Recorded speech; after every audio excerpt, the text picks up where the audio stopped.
You're watching 1700 with Brittany and Jade, and we're very lucky to be joined with Melbourne singer-songwriter Séb Mont. Thank you so much for joining us in the studio today. Welcome. Thanks. So Séb, tell us about your latest single, Arrow, like where the inspiration come from. You'll be playing it later on the show. Yeah, we want to know all about it. Basically, I wrote it in my bedroom and recorded it at home studios and stuff, and at my mate's studio that really liked the song. Julian Steele, that has really cool stuff that he does with like large bands and stuff. Yeah. And yeah, it just kind of formed just from like demos, and I wrote it with the string quartet and recorded it live, and yeah. Awesome. Cool. And you have a live performance of Arrow up on YouTube. How did you make that? What was involved? So we did the live performance at my uni auditorium, and it was recorded through tape, through like an old tape machine, which is really cool. So we're like pretty limited in what we could do. So we had like guitar coming through, and James that's going to play some guitar for us today with me.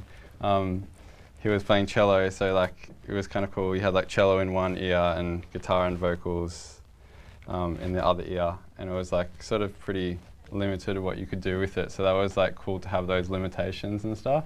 Awesome. But yeah. Yeah, it's kind of like when you're listening in the earphones. Like Yeah, the one old thing kind of yeah. David Bowie So if you recordings. take one out, like you're kinda like, Beatles wait, things and like, something's missing. Yeah. Cool. You're also known for composing and producing like for large ensembles, so like around like 12 instruments sort of thing. Like where'd like your passion for that come from? Like have you done anything recently? Like the passion from that came from, I only started music about 3 years ago in year 11, and I started working with my, I was learning a bit of cello, and my cello teacher nurtured me and got me to write for like a quartet in the high school, and I just kept on working with different arrangement and different instruments, and kind of all formed to started working with really amazing saxophonist, a saxophone player, and doing a bit of brass and the whole kind of arrangement with backup vocals and everything, and yeah, kind of just nurtured. Yeah, well that would be kind of hard, having so many instruments and to make it not just sound like a racket, to just make it sound nice. Yeah. It's a lot of trial and error at the start when you don't really have much experience. Yeah. Awesome. Well, when we get back from the break, we'll be talking to Séb Mont all about his music and what's coming up. Keep it on 1700.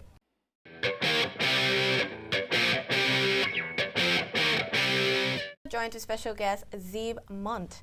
So we've been obviously talking about your music and stuff, but now let's talk about your performance. So what goes into your performances and how do you prep for it? I guess a lot goes into my performances, especially in my mind. I've really been wanting to do stage design. I haven't really got to that yet because it's pretty pricey and it takes a lot of people to get involved with.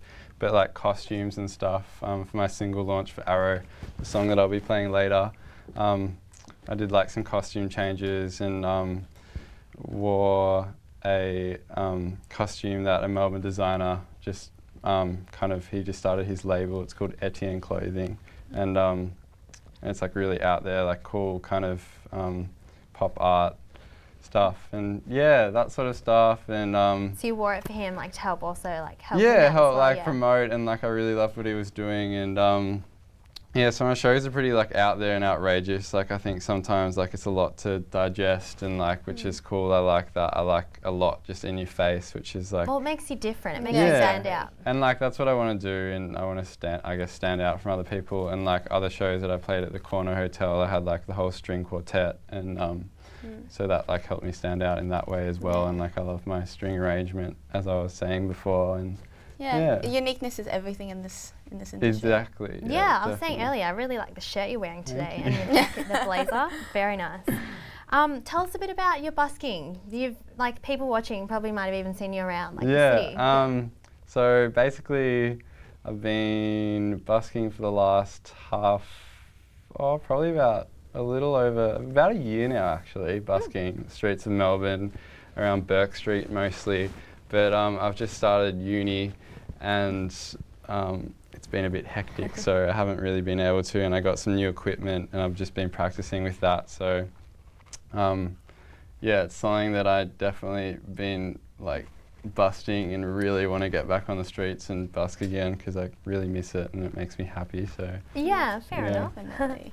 And you've also performed at places such as the Corner Hotel, Revolver, the SB. How has those experiences been for you? What have they taught you? Like, yeah, where do you want to go from there? Stuff like that. Yeah, I think they've. I've definitely learnt. I'm just trying to think. What have I learnt from like performing at venues? As in, Just like, to get over fans. nerves, I Yeah, guess. I think Is it like the bigger the venue, you know? The more. Yes. Because I mean, yeah, SB and yeah. all that has such a big name. Yeah, definitely. Like, I think the Corner was definitely pretty freaky, but it was good fun though. Yeah. And what can fans expect from you in the future? Everything and anything. Okay, Awesome good. performances. Yeah. Cool. Well, stay watching because we're going to get a performance later on in the show.